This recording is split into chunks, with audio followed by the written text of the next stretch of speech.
Subscribe करें अपने YouTube channel लाडामोट medicine को और बेल आइकन दबाएं लेटेस्ट नोटिफिकेशन पाने के लिए। वेलकम फ्रेंड्स, स्वागतम दोस्तों। आज के इस वीडियो में हम एक ऐसी टेबलेट के बारे में जान रहे हैं जिसका प्रयोग मात्र एक ही बीमारी को ठीक करने के लिए लिया जाता है, जो बहुत ही कम होता है। सामान्यतः जो टेबलेट्स होती है उसका प्रयोग एक से ज़्यादा बीमारियां, मल्टीपल बीमारियों को ठीक करने के लिए लिया जाता है, लेकिन यह टेबलेट सिर्फ एक ही बीमारी को ठीक करती है। इस टेबलेट का नाम है एटोमॉक्सेटिन टेबलेट। यह एटोमॉक्सेटिन दवा का मूल नाम है, जिसे दवा का जेनेरिक नाम भी कहते हैं। यह टेबलेट अगर आपको या आपके बच्चे को डॉक्टर ने एडवाइस की है तो यह नहीं सोचिए कि नींद की दवा है। यह दवा दिमाग को शांत करने वाली दवा है और इस दवा को selective norepinephrine reuptake inhibitor group में रखा गया है। इस टेबलेट को जब भी आप मेडिकल स्टोर पर खरीदते हैं तो ये अपने ब्रांड नेम से मिलती है और ये जो दवा का ब्रांड नेम है अलग अलग हो सकता है। यहाँ पे कुछ पॉपुलर ब्रांड नेम के बारे में हम जान लेते हैं, जैसे कि Axepta tablet, Attentrol tablet, atomoxetine tablet, हाइपरकॉन टेबलेट, स्ट्रेट्रान टेबलेट। यह इसकी कुछ पॉपुलर ब्रांड है जो आपको फ्रीली कहीं पे भी मिल जाएगी और इसके अलावा कोई दूसरी ब्रांड भी आपको मिले तो उसे आप आसानी से ले सकते हैं। अगर इस टेबलेट के स्ट्रेंथ की बात करें तो यह tablet 10 milligram, 18 milligram, 25 milligram, 40 milligram तथा 60 मिलीग्राम के अलग अलग स्ट्रेंथ में मिलती है और आउट ऑफ इंडिया ये 80 मिलीग्राम तथा 100 मिलीग्राम की स्ट्रेंथ में भी आपको मिल जाएगी। अब इस टेबलेट के यूजर्स को जान लेते हैं, किस बीमारी को ठीक करने के लिए इसका प्रयोग लिया जाता है। तो जैसा कि यह एक सेलेक्टिव एपिनेफ्रिन रीअपटेक इनहिबिटर दवा है और दिमाग को शांत करने का काम करती है, तो इसका प्रयोग मानसिक बीमारी को ठीक करने के लिए लिया जाता है। उस बीमारी का नाम है attention deficit hyper activity disorder, जिसे शॉर्ट में ADHD कहते हैं। यह बीमारी बच्चों में, टीन एजर्स में तथा एडल्ट सभी में देखेगी। बच्चों में जब यह बीमारी होती है तो शुरुआत में पता नहीं चलता। शुरुआत में बच्चा एक्टिव रहता है जिससे सभी खुश रहते, लेकिन धीरे धीरे जब इसकी सीवियरिटी बढ़ती है तो बच्चों में जो चंचलता है, जो हाइपर एक्टिविटी है, वह हो जाती है। उस समय बच्चा एक जगह नहीं बैठ सकता, वह इधर उधर घूमता रहता है, किसी एक चीज़ पे उसका फोकस नहीं रहता, किसी भी काम करने के लिए बहुत ज़्यादा जल्दबाजी करेगा, डांटने मारने पर भी वो नहीं मानेगा। साथ ही ऐसे बच्चे पढ़ाई में कमज़ोर होते हैं क्योंकि पढ़ाई के प्रति उनकी याददाश्त कम होती है। यह बीमारी लड़कियों के मुकाबले में लड़कों में ज़्यादा देखी गई है। इस बीमारी का अभी पर्टिकुलर कोई कारण नहीं मिला है। डॉक्टर इसके लिए ब्रेन में केमिकल इम्बैलेंस को तथा जीन्स को जिम्मेदार मानते हैं। तो इस बीमारी को ठीक करने के लिए यह एटोमॉक्सेटिन टेबलेट डॉक्टर द्वारा एडवाइस की जाती है। और इस ADHD बीमारी के लिए एक और टेबलेट है जो डॉक्टर की पसंदीदा टेबलेट है, उसके लिए ही बनाई गई है, वह है मिथाइलफेनिडेट टेबलेट। इसका प्रयोग भी इस ADHD बीमारी के लिए लिया जाता है। यदि इस टेबलेट के बारे में आप डिटेल जानना चाहते हैं तो ऊपर आई कार्ड पर क्लिक करके देख सकते हैं, साथ ही डिस्क्रिप्शन इसका लिंक दिया है, वहाँ क्लिक करके इसकी पूरी डिटेल आप जान सकते हैं।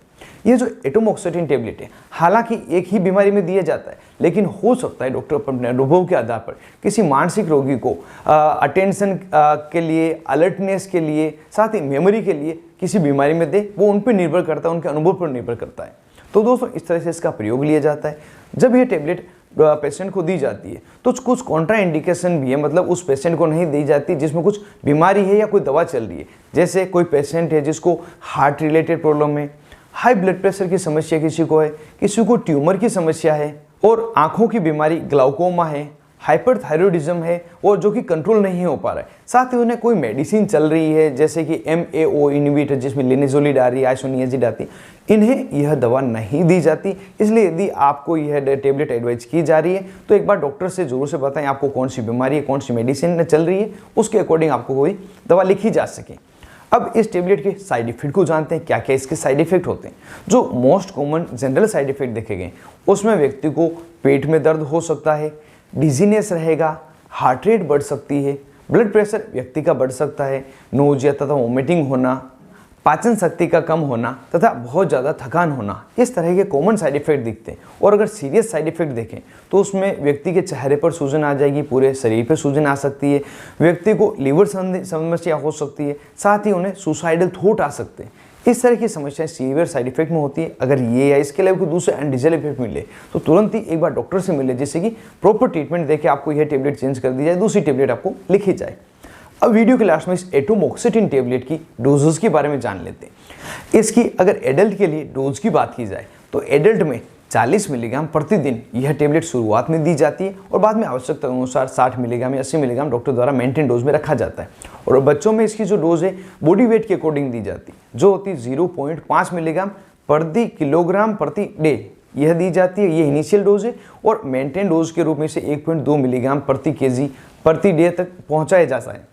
इस तरह से इसकी डोज दी जाती है। और कोई बच्चा, इसकी उम्र तो कम है लेकिन उसका वजन 60 किलो या 60 किलो से ज़्यादा है तो उसे एडल्ट की डोज दी जाएगी। साथ ही जो 6 वर्ष से छोटे बच्चे, उसमें यह दवा नहीं दी जाती। 6 वर्ष या 6 वर्ष से ज़्यादा बच्चे उम्र के बच्चों में यह दवा दी जाती है।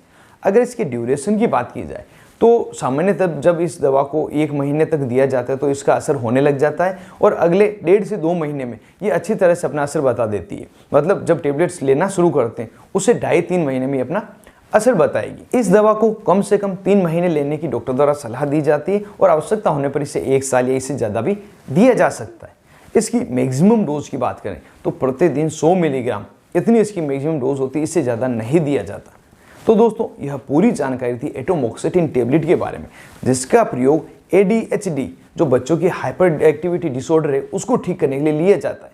उम्मीद करता हूँ बिल्कुल नई दवा की जानकारी मिलने के साथ आपको पूरी जानकारी इस टेबलेट के बारे में मिली होगी। आज के इस वीडियो में बस इतना ही। मिलते हैं किसी नए वीडियो में नई दवा नए टॉपिक के साथ में। तब तक के लिए स्वस्थ रहें और मस्त रहें।